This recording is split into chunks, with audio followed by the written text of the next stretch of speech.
It's Friday today, mga ka-Shop TV, all the viewers of Shop TV out there. Hello, hello, it's Friday and you are with me, Kathy Kaday, eating a tub of ice cream. Nako, today, talaga ramdam na ramdam ko yung summer because super hot dito sa bahay. Still, we are in my room. You are with me in my room because of course we're still in ECQ. But today, yun nga, as I've mentioned, as I was saying, it's really extra hot today kaya kumakain ako ng ice cream. Just to also invite you guys to enjoy this day, enjoy this beautiful Friday afternoon with me. And today, nako, this is a not perfect, but this is one of the topics that I really love the most because, bababa ko muna tong kutsara na to.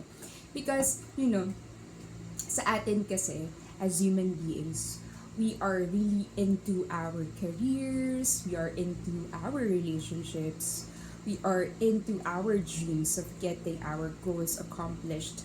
But, merong mga chances or merong mga instances na talaga naman na naibibigay natin lahat.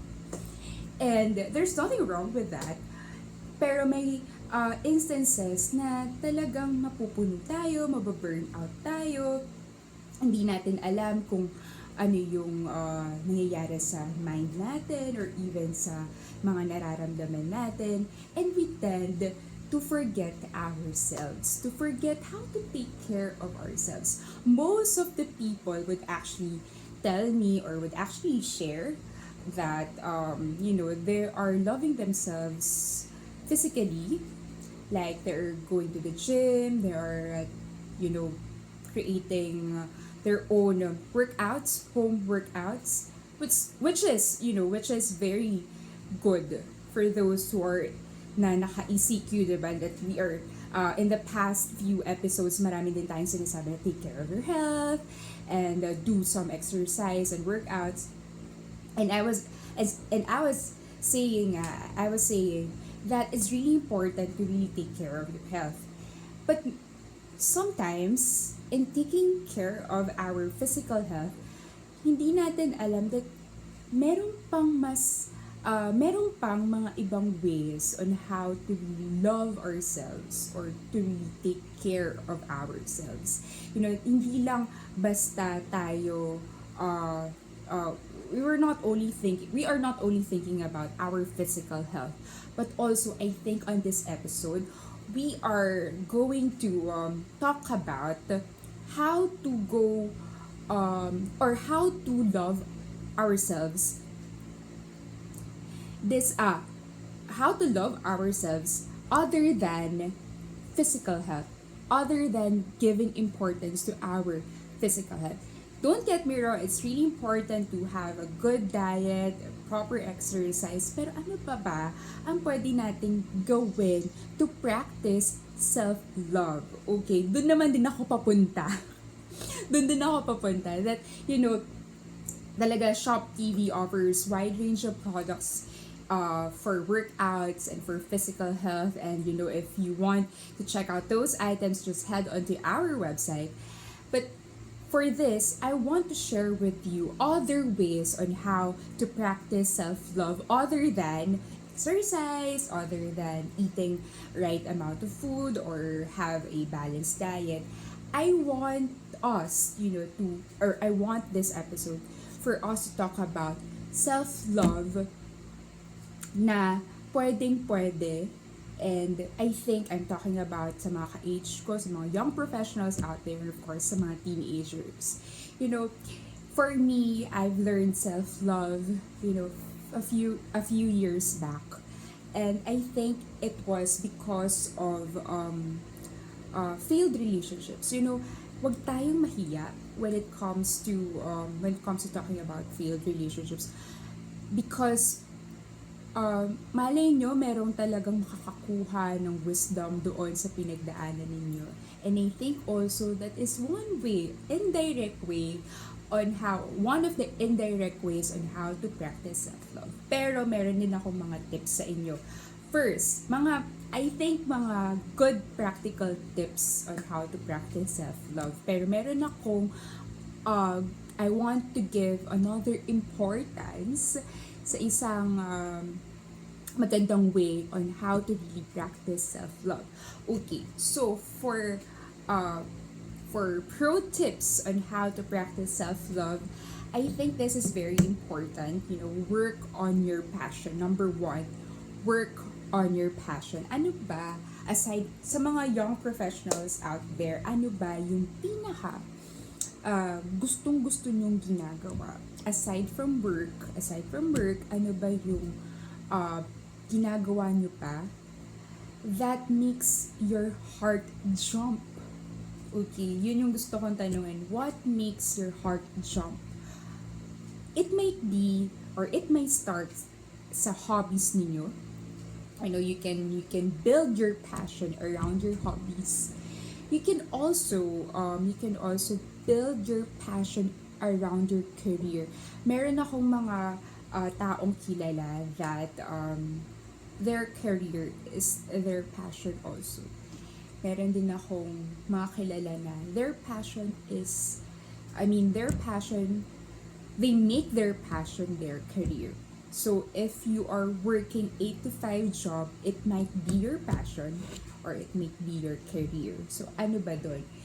Pero sa mga young professionals out there na gustong-gustong malaman kung ano kaya yung passion ko, you have to start with your hobbies. Ano ba yung ginagawa mo pag pastime? Like ako, I do read a lot. When I was in grade school, I think I was around 7 years old at that time. I really loved fairy tales, and I brought it along with me when I was growing up. That kind of hobby, I brought it along with me as I grew up. And ngayon ang mga binabasa ko ng mga non-fiction. So that hobby became my passion, because now I'm starting to have a bookstagram or book blog and also book vlog. So I think one of the examples of working on your passion is create something or think about something around your hobby. And I think and I hope that you will get your passion along the way, or you can work on your passion along the way. Yeah, that's the first pro tip. Number 2, you have to meditate every day. I think ito sa mga kakilala ko rin, they are really into practicing meditation, or they are very curious about having a good meditation time or good meditation practice. And I think that one way to meditate is, or I think meron din nagsabi sa akin, but it's my friend in graduate school, that one way on how to do a good meditation is to have a good breathing exercise. And I think when we have a good breathing exercise, our thoughts will be cleared, or our mind will be cleared up with unnecessary thoughts, and doon tayo magkakaroon ng good meditation practice or a good meditation time. Number 3, you have to build your faith or your connection with a higher being. I'm not talking about my Catholic faith here, but also other religion or faith that you are in or you are with. You have to build a prayer life and connect to higher being. And that's the time that you can also love yourself, or that's the only one way to also love yourself is to do that, to pray and to have solid ground of faith. And next I have here is proper diet and exercise. As I have mentioned earlier, and as as I was saying, one way to really love yourself is to build a healthy relationship with your body. When you love yourself, when you truly love yourself, it manifests sa katawan mo. So I think also that a good proper diet and exercise is one way for you to build and maintain that kind of self-love that you really, really need. And fifth, you have to express your feelings on a diary. Recently, nagkaroon ako ng conversation with a friend and nagpa-counseling siya. And then one way para din makapag-deal with unnecessary thoughts is to create a journal or write something on your journal. It's like a diary, but for me, it's more on nag-journal ako from the last episode or from the last two episodes ata na pinakita natin here in Shop TV YouTube channel is the creativity tips. So, meron din akong journaling doon. Journal is like an art. You don't need other people to approve it because it's yours. And journaling is really subjective. Anything that you really want to say, anything that you feel, anything that you want to do, just write it down. And it's very therapeutic. And makikita mo dun, baka naman magkaroon din kayo ng realization na, oh, my passion pala is writing. Diba? So it's a good way to start on self-love with those tips. Eto, sinasabi ko sa inyo, this one is really one of a kind suggestion. For me, one of a kind suggestion siya because self-love starts with your mind. It starts here. When you have a good mindset, you will start to build connection to yourself and to the outlook of your life. And I think before we end this episode, sana hindi siya nagme-mirror. But ang nakalagay dito is mind your thoughts. We are struggling every day, kahit yung mga tao na talagang magagaling mag-handle ng problems nila, they have fears or they have unnecessary thoughts. I think also then they tend to overthink. But for me, we tend to overthink. I tend to overthink. And one way for me to build a good self-love practice is to mind my thoughts. Every day, I really make sure that I have a good positive outlook, or meaning to say I have good thoughts on my mind. But of course, we have to acknowledge din yung mga times na hindi natin gusto yung mga thoughts na to, but then we have to process it and replace it with good ones. Still, we have to work it through. And after acknowledging yung mga problems natin or yung mga stress natin, we have to really shift our thoughts into good ones.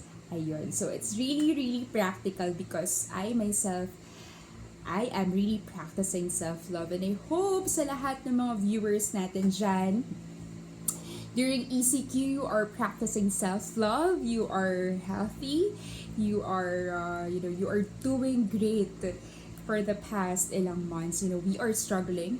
There is still pandemic. I mean, we are still going through a pandemic. The virus is still there. But, life goes on and we will make it through. And that's it for Shop TV for your Friday episode. It's me, again, Kathy Caddy, sharing you good tips and sharing creative tips on for you that you can do at your home. And this is me again, Kathy Caddy, saying, see you next Friday.